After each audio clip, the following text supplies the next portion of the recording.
বিয়ের দিন আসবে বললেও তাহিয়ার জোরাজুরিতে বিয়ের একদিন আগেই ছায়ানির আসতে হয়েছে উর্মির। আজ গায়ে হলুদের অনুষ্ঠানের আয়োজন করা হয়েছে। বিয়ে হবে আগামীকাল। উর্মি একটা হলুদ রঙের জামদানি শাড়ি পরেছে, সাথে সানস্ক্রিনের ওপর হালকা লুজ পাউডার দিয়ে হালকা একটা সাজ দিয়েছে। গায়ে হলুদের আয়োজন করা হয়েছে এ বাড়ির ছাদে। উর্মি ঘর থেকে বের হতেই দেখা হলো ওর বড়মা তাহমিনা খাতুনের সাথে। তিনি উর্মিকে দেখে মিষ্টি হাসলেন। উর্মির থুতনি স্পর্শ করে চুমু খেলেন নিজের হাতে। মূলত ওনার জোরাজুরিতেই এখন শাড়ি পরে সাজগোজ করতে বাধ্য হয়েছে উর্মি। না হলে গায়ে থাকা সবুজ থ্রি পিস পরেই তাহিয়ার সাথে একবার দেখা করা এসে এ ঘরে ঘাঁটি গড়ার চিন্তাভাবনা ছিল ওর। তাহমিনা খাতুন উর্মির হাত ধরে নিজেই ওকে ছাদে টেনে নিয়ে গেলেন। ওকে তাহিয়ার কাছে রেখে তিনি আবার ব্যস্ত হয়ে পড়েন নিজের কাজে। তাহিয়া খাতুন এ বাড়িতে এসেছেন আরও 7 দিন আগেই।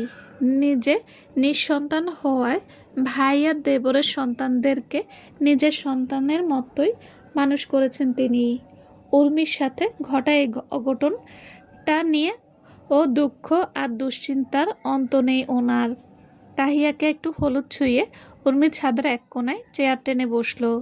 পুরো ছাদটা দেশি বিদেশি ফুল আর মরিচবাতির আলোকসজ্জায় ঝলমল করছে। উর্মিদের ফ্ল্যাটের ছাদটাও সুন্দর, কিন্তু এ বাড়ির আভিজাত্যের কাছে তা যেন স্লান। ছাদের ঠিক মাঝখানে রেলিং ঘেঁষে তৈরি করা হয়েছে জমকালো এক স্টেজ। সেখানে এখন তাহিয়াকে ঘিরে চলেছে হাসি ঠাট্টা আর আনন্দের মহা উৎসব। স্থবির বসে থাকা উর্মি চোখ ঘুরিয়ে একবার চাইল পুরো ছাদে। চারদিকে পরিচিত অপরিচিত মানুষের ছড়াছড়ি। অবশ্য অপরিচিত মানুষের সংখ্যাই বেশি, পরিচিত মুখ বলতে এখানে তাহিয়া আর স্পর্শ। বাচ্চাটার ফর্সা গোলগাল মুখশ্রী দেখলেই আদর আদর লাগে। তবে এই সুন্দর বাচ্চাটাকে বয়স অনুযায়ী অতিরিক্ত গম্ভীর মনে হয় উর্মির কাছে। স্পর্শ চুপচাপ তাহিয়ার পাশে বসে আছে। মাঝে মাঝে ওর কপাল কুঁচকে যাচ্ছে দেখে মনে হচ্ছে আশেপাশের মানুষের কর্মকাণ্ডে ও বিরক্ততে বারবার কপালে ভাঁজ পড়ছে ওর দুধের শিশুর। ওর ভঙ্গি দেখে এবার হেসেই ফেলল উর্মি। হাসি হাসি মুখে অত্যন্ত মনোযোগ দিয়ে খুঁটিয়ে খুঁটিয়ে দেখতে লাগলো স্পর্শের প্রতিটা অঙ্গভঙ্গি ও মুখের অভিব্যক্তি। বেশ অনেকক্ষণ সময় পার হবার পর এবার তাহিয়াকে গোসল দেওয়া হবে। ইতিমধ্যে সবার হলুদ ছোঁয়ানো শেষ। তাহিয়া চিল্লিয়ে ডাকলো উর্মিকে। তাহিয়ার ডাকে হুঁশ ফিরল উর্মির। এতক্ষণ ধ্যান জ্ঞান খুইয়ে সামনে থাকা বাচ্চাটাকে দেখছিল ও। তাহিয়া এখনও দেখে চলেছে উর্মিকে। দুধ ও গোলাপের পাপড়ি ভর্তি দুটো কলসি ছাদে এনে রাখলো তাশরিফ। হাঁপিয়ে গেছে বেচারা। তাশরিফ উর্মির দিকে তাকায় এক পলক, আর তাকাতেই ওর দৃষ্টি স্থির হয় 8-9 ফুট দূরত্বে চেয়ারে বসে থাকা হলুদ পরীর দিকে। এত মোহনীয় লাগে হলুদ রঙে এই নারীকে। আজ থেকে কয়েক বছর আগে এই হলুদ রঙের শাড়ি পরা যুবতীকে দেখেই মজেছিল তাশরিফ। আর তারপর থেকেই নিজের সবচেয়ে অপছন্দের ক্যাটকেটে হলুদ রঙটা ওর পছন্দের শীর্ষে নাম লেখায়। নিচে আর একটা কলস আছে, আব্বু ওটা নিয়ে আসো। তাশরিফের দিকে তাকিয়ে বলল তামান্না বেগম। কথাগুলো তিনি অত্যন্ত শান্ত কণ্ঠে বলল। উর্মির কাছে কেমন যেন লাগলো। তাশরিফ নিজের নজর লুকিয়ে মায়ের দিকে তাকালো। মিষ্টি হেসে বলল, এখনই নিয়ে আসছি আম্মু। তাহিয়া উর্মির কাছে এসে ওর হাত টেনে বলল, একা একা কী করছো এখানে বসে? তোমায় এভাবে শুয়ে বসে থাকার জন্য আমি এত যুদ্ধ করে নিয়ে আসলাম। যাও, ওই কলসিগুলো নিয়ে আসো এদিকে। একটু পরেই গোসল দেবে আমায়। তাড়াতাড়ি এসো ভাই, কাঁচা হলুদে অস্বস্তি শুরু গেছে আমার। উর্মি হালকা হেসে কিছু বলতে যাবে, তার আগে তাহিয়াকে ডেকে নিজের জায়গায় বসতে বললেন তামান্না বেগম। তাহিয়া মায়ের ডাক শুনে উর্মিকে তাড়া দিয়ে নিজের জায়গায় গিয়ে বসল। ছাদে এখন সবাই নারী। বাড়ির পুরুষরা তাহিয়ার মুখে হলুদ ছুঁয়ে নিচে চলে গেছেন। বাইরে ছেলেদের ছাদে আসার উপর কঠোর নিষেধাজ্ঞা জারি করেছেন উমায়ের। বর্তমানে ছাদে উপস্থিত একমাত্র পুরুষ হচ্ছে রসগোল্লার ন্যায় গালের অধিকারী স্পর্শ আহমেদ। উর্মি আরও একবার স্পর্শের দিকে চেয়ে পা বাড়ালো দুধ আর গোলাপের পাপড়ি ভর্তি কলসির দিকে। হাত বাড়িয়ে কলস স্পর্শ করার আগেই একটা শক্তপোক্ত হাত উর্মিকে বাধা দিল। উর্মি অবাক হয়ে পাশ ফিরে তাকিয়ে দেখে তামান্না বেগম। তাহিয়া না হয় বাচ্চা মানুষ, নিয়মকানুন কিছু বোঝে না, কিন্তু তুমি তো আর বাচ্চা নও। তুমি ডিভোর্সি মেয়ে হয়ে কোন বিবেকে আমার মেয়ের বিয়ের অনুষ্ঠানে এভাবে সব কিছুতে ঢুকে যাচ্ছ? ধর্ম সমাজ কোনো কিছুর নিয়ম নীতি কি জানো না? এক স্বামীর ঘর করেও মঙ্গল অমঙ্গলের একটা বিষয় আছে। ন্যূনতম বিবেকবোধও কি নেই তোমার মধ্যে?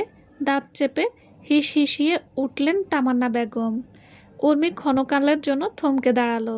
নামধারী কিছু শিক্ষিত মানুষ যে ধর্ম আর সমাজের দোহাই দিয়ে তথাকথিত কুসংস্কার এমন অন্ধভাবে আঁকড়ে ধরে থাকেন তা ওর জানা ছিল না। এমনকি ডিভোর্সি নারীদের জন্য কারো বিয়ের অনুষ্ঠানে আসা যে নিষিদ্ধ সে কথাটিও ওর অজানা ছিল।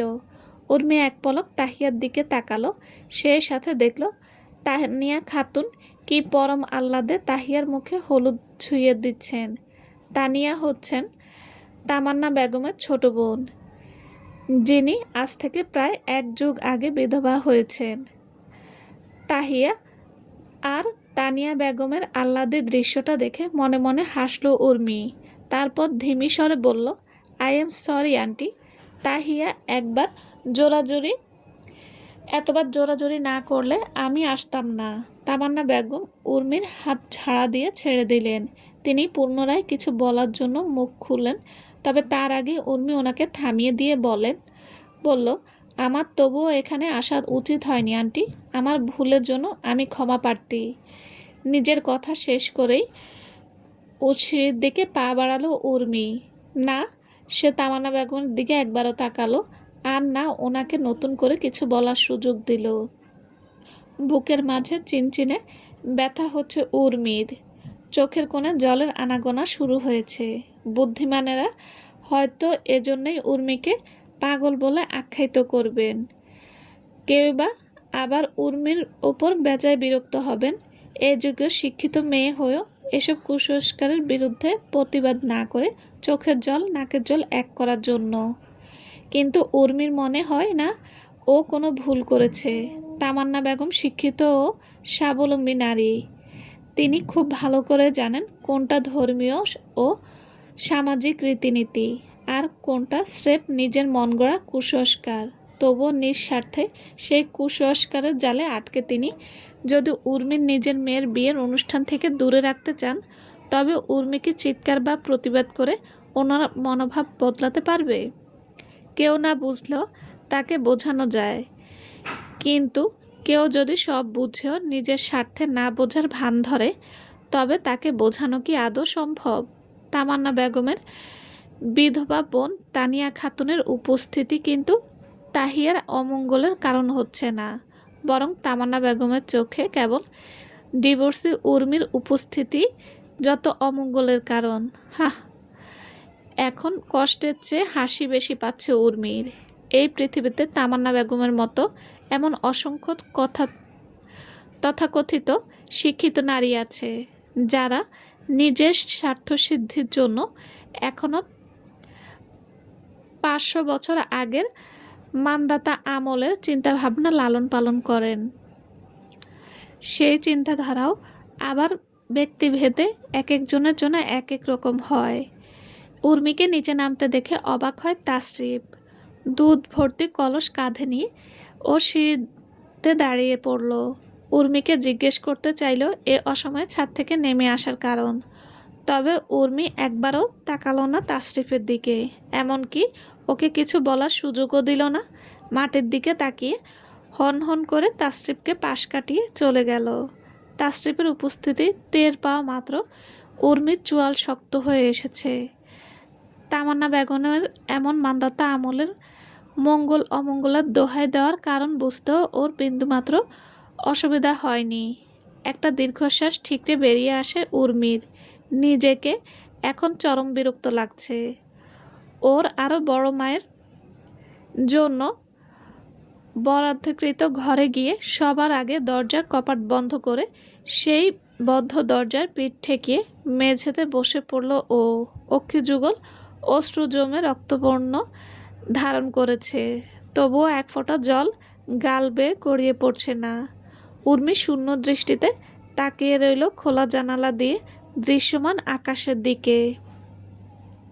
বরপক্ষ গাড়ি থেকে নামা মাত্রই ঝাড় লণ্ঠনের সোনালি আভা আর সুগন্ধি এসেন্টের এক রাজকীয় আমেজ চারপাশ আচ্ছন্ন করে ফেলল। বিশাল ডুপ্লেক্স প্রাসাদের শ্বেতশুভ্র মার্বেল পাথরের মেঝেতে প্রতিস্ফুলিত প্রস্টিকের মতো ঝিকমিক করছে বর্ণিল আলোকসজ্জা। প্রবেশদ্বারে দণ্ডায়মান দীর্ঘদেহী প্রহরীদের কেদাদুরস্ত সালাম পেরিয়ে ভেতরে ঢুকতেই চোখে পড়ে ড্রয়িং রুম জুড়ে ছড়িয়ে থাকে আভিজাত্যের পরশ। বেলজিয়াম কাচের বিশাল আয়নার সামনে দাঁড়িয়ে সিল্ক আর বেনারসির ভাঁজে নিজেদের শেষবারের মতো গুছিয়ে নিচ্ছে আভিজাত্যময়ী লাবণ্যরা। বিভিন্ন বয়সী নারী পুরুষের গম্ভীর অথচ আনন্দমুখর আলাপচারিতার পুরো গৃহটি তখন উৎসব মুখর। একপাশের ডাইনিং হল থেকে ভেসে আসছে জাফরানি পোলাও আর মটন রোস্টের শাহী সুবাস। তামার অ্যান্টিক কারুকাজ করা সুদৃশ্য পাত্রে সাজানো পান সুপারি আর রূপালি ট্রেতে পরিবেশিত শরবতের গ্লাসগুলো আভিজাত্যের পরিচয় দিচ্ছে পরতে পরতে। দামি ডিজাইনার পোশাকে সজ্জিত ক্ষুদে বাহিনী সিঁড়ি রেলিং বেয়ে নামছে উঠছে। তাদের মখমলের মতো নরম হাসিতে বাড়ির গম্ভীর্য ফিকে হচ্ছে ক্ষণে ক্ষণে। বিশাল লনের এক কোণে চুপচাপ দাঁড়িয়ে আছে উর্মি। এত এত মানুষের মাঝে দমবন্ধ লাগছে ওর। একা থেকে থেকে এমন একটা অবস্থা হয়েছে যে এখন বেশি মানুষের উপস্থিতিতে হাসফাস লাগে ওর। লনে দাঁড়িয়ে নিজের ফ্ল্যাটে কখন ফিরতে পারবে সেই চিন্তা করছিল ও। হঠাৎ পেছন থেকে দুটো নরম কোমল হাত উর্মির পা জড়িয়ে ধরল। আচমকা এমন ঘটনায় কিছুটা চমকে গিয়ে ও দুপা সামনে তাকিয়ে এগিয়ে গেল। পরক্ষণে পেছন থেকে ফিরে হাতের ক্ষুদা মালিককে দেখে ঠোঁটের কোণে অকৃত্রিম হাসি ফুটে উঠে ওর। গোলুমোলু মিষ্টি এক ফুটফুটে শিশু, উর্মির ভাই উৎসবের একমাত্র রাজকন্যা স্রোতস্বিনী। উর্মি ঝুঁকে স্রোতস্বিনীকে পরম মমতায় কোলে তুলে নিল। এই বাচ্চাটা কি যে ভীষণ মিষ্টি। বর্তমানে এই বিশাল পৃথিবীতে একমাত্র এই ছোট্ট প্রাণটির সান্নিধ্যই উর্মির বিক্ষুব্ধ মনে প্রশান্তি এনে দেয়। উর্মির গালে ছোট ছোট হাত দুটো বুলিয়ে দিয়ে আধো আধো স্বরে স্রোতস্বিনী বলল, উলুপুপি মিত্তি মিত্তি। পরক্ষণে নিজের মুখে হাত টেকিয়ে হাসি মুখে যোগ করল, আমি মিত্তি, উলুও মিত্তি। উর্মির ঠোঁটে আবারও এক চিলতে হাসি ফুটে উঠল সে স্রোতস্বিনীর তুলতুলো গালে ঝটপট কয়েকটা চুমু খেয়ে আদরু গলায় বলল, আমার মিষ্টি মা, কেমন আছে আমার বাবুই পাখিটা? আমি ভালো, তুমি কেমন আছো? বড়দের মতো ভঙ্গিতে উত্তর দিল সে, আমিও খুব ভালো আছি সোনা পাখি। আপনার আম্মু কোথায়? খুদে স্রোতস্বিনী আঙ্গুল উঁচিয়ে দেখিয়ে দিল। আম্মু কথা বলে, ওখানে কথা বলে। দাদু আছে, পাপা আছে। উর্মি সামনের দিকে তাকিয়ে দেখল ওর মা আর ভাবি বড় চাচির সাথে আলাপ করছেন। ওর সাথে চোকাচুকি হতেই সোনালি হাসি মুখে চোখের ইশারায় জানতে চাইল, কেমন আছো?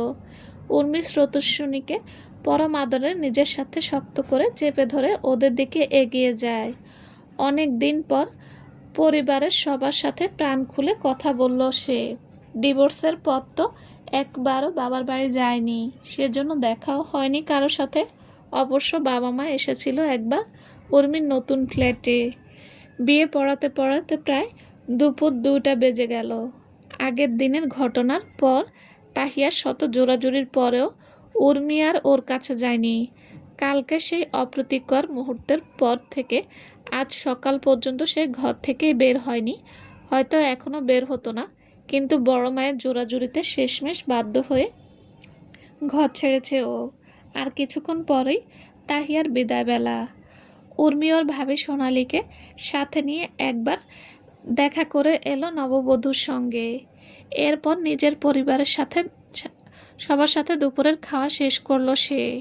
বিয়ে বাড়িতে আসার পর থেকে স্রোতস্বিনী সে যে উর্মির কোল দখল করেছে, একবারের জন্য সেখান থেকে নামেনি।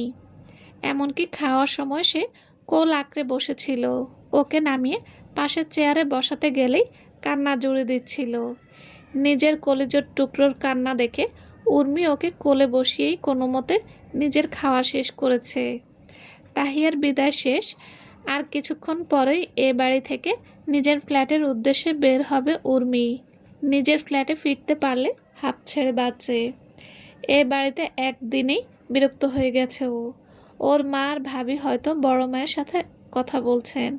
কোনে বিদায়ের পরও আত্মীয় স্বজন গিজগিজ করছে পুরো বাড়ি জুড়ে।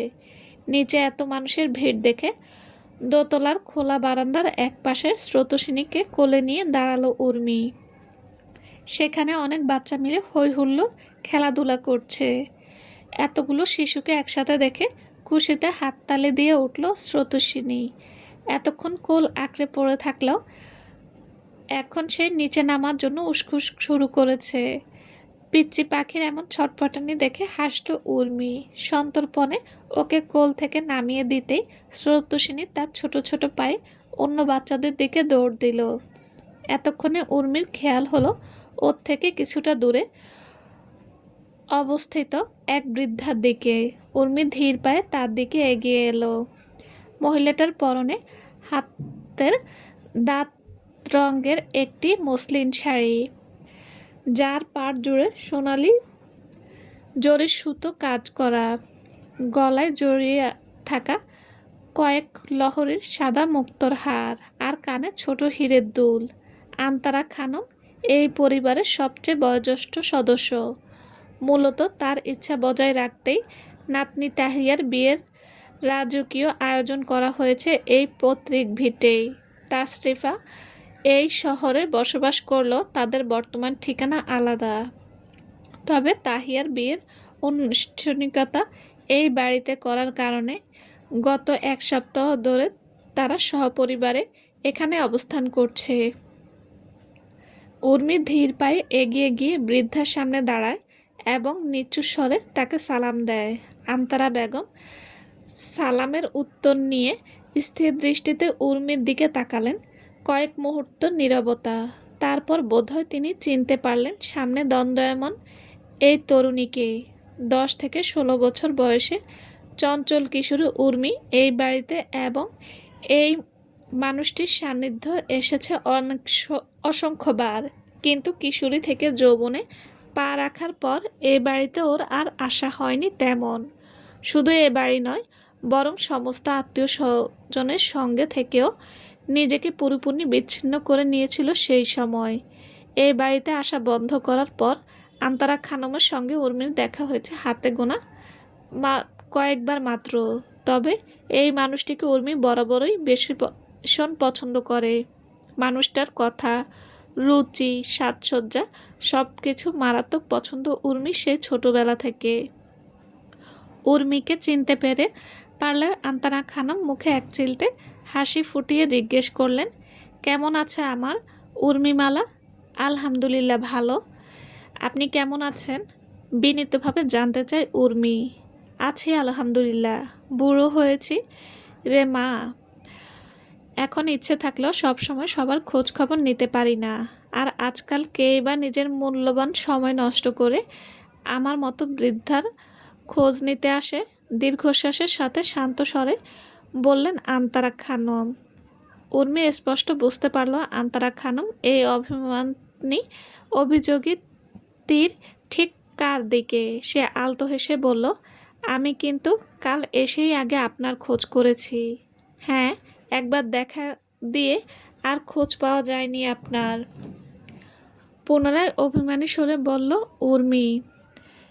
একটা দুটো করে কথার মালা গেঁথে ঠিক কতক্ষণ যে পার হলো তার হিসেব ছিল না উর্মির। কতদিন পর ও খাঁচামুক্ত পাখির মতো এমন প্রাণ খুলে কথা বলেছে, সঠিক দিনক্ষণ মনে নেই ওর। তবে এতটুকু নিশ্চিত যে আজকের এই ঝলমলে হাসি খুশি মুহূর্তগুলো স্মৃতি সবল করে ও আগামীর অজস্র ধূসর দিন পার করে দিতে পারবে। হঠাৎই স্রোতস্বিনীর কান্নার শব্দে সম্বিত ফিরল ওর।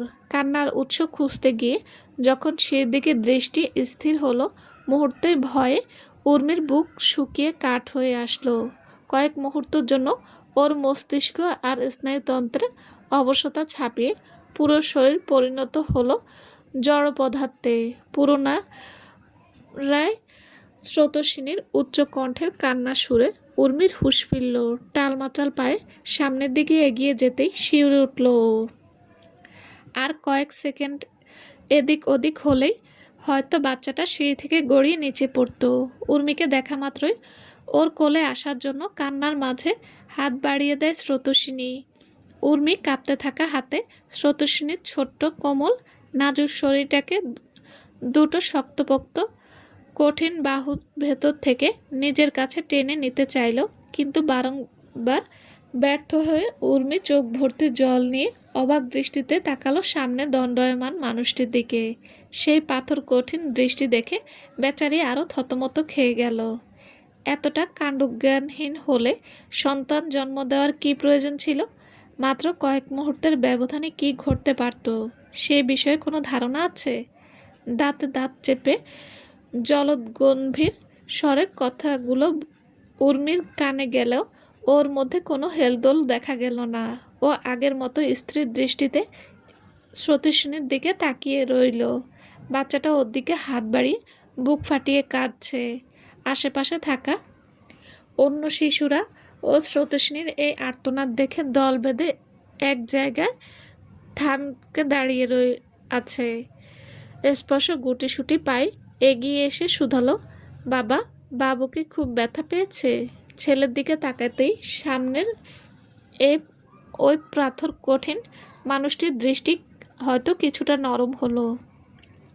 দাদিমা নিচেও বিচলিত কণ্ঠে জিজ্ঞেস করলেন, কি হয়েছে উমায়ের? আহমেদ উমায়ের ছোট্ট নিষ্পাপ শিশু স্পর্শের বাবা। তিনি একজন দায়িত্ববান এবং অগাধ ভালোবাসা পূর্ণ এক আদর্শ স্বামী, যিনি ঘন্টার পর ঘন্টা সিজদায় লুটিয়ে থেকে অবোধ শিশুর মতো কেঁদেছেন প্রিয়তমা স্ত্রীর সুস্থতা কামনায়। উর্মি নিজেই তার প্রত্যক্ষ সাক্ষী। 2-3 মাস আগের সেই অভিশপ্ত রাতে উর্মি যখন প্রাক্তনের চরম বিশ্বাসঘাতকতায় নিজের সাজানো সংসার আর নিজের অনাগত সন্তানকে হারিয়ে পাগলপ্রায় হয়ে সমস্ত পুরুষ জাতির ওপর থেকে আস্থা হারিয়ে ফেলেছিল, তখন এই মানুষটির স্বীয় স্ত্রীর প্রতি অকৃত্রিম মমতা দেখে উর্মি বিস্ময়ে হতবাক হয়েছিল। শেহনাতের মৃত্যু হলেও তার এমন বিরল সৌভাগ্য দেখে উর্মির মনে কিঞ্চিত ঈর্ষার জন্ম হয়েছিল। সেদিন উর্মি নিজ কায়নবাক্যে প্রার্থনা করেছিল শেহনাতের বেঁচে ফেরার জন্য।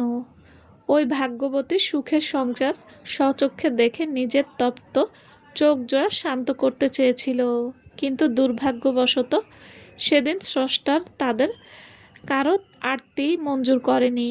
আল্লাহ তাআলা কাউকে নেয়ামত দিয়ে পরীক্ষা করেন, আবার কারো থেকে তা ছিনিয়ে নিয়ে। শেহনাতের কাছে পূর্ণতা ছিল, অথচ সে নিজেই এই নশ্বর পৃথিবী থেকে চিরতরে হারিয়ে গেল অতি অল্প বয়সে। অন্যদিকে উর্মির মতো হাজারো অভাগী পাহাড়সম যন্ত্রণার সাথে শত বছরের দীর্ঘ আয়ু নিয়ে ধরাধামে এসেছে কেবল কষ্ট ভোগ করার জন্য। সেদিনের সেই রাতে এই আল্লাহর বান্দাকে দেখে প্রচণ্ড মায়া হলেও আজ উমায়েরের আচরণ উর্মির কাছে বড্ড অসহ্য ঠেকছে। বান্দার ভাব দেখে মনে হচ্ছে শত্রুশ্রেণীর জন্য উর্মি চেয়ে ওনারই দরদ বেশি। যত সব বিরক্তকর কাণ্ড কারখানা। উর্মি এবার ক্ষুব্ধ হয়ে একরকম জোর খাটিয়ে স্রোতিশনীকে নিজের কাছে টেনে নিল। উর্মিকে সত্যি নিজের শক্তিতে এ দীর্ঘায়ুর মানুষটার কাছ থেকে স্রোতস্বিনীকে ছিনিয়ে নিতে পারলো, নাকি লোকটা নিজেই ছেড়ে দিল বলে ও নিতে পারলো? সে একই প্রশ্ন বটে। কান্না করতে করতে বাচ্চাটা চোখের সাদা অংশ জবা ফুলের মতো লাল হয়ে গেছে। উর্মি তাকে জড়িয়ে ধরে নিয়ে কান্না থামানো ব্যস্ত হয়ে পড়ল। ওদিকে উমায়েরও কথা না বাড়িয়ে স্পর্শকে কোলে তুলে নিয়ে হনহনিয়ে নিজের ঘরের দিকে চলে গেল। চলবে। আসসালামু আলাইকুম। গল্পটা কেমন হয়েছে প্লিজ প্লিজ জানাবেন। আর হ্যাঁ, অবশ্যই লাইক কমেন্ট করবেন।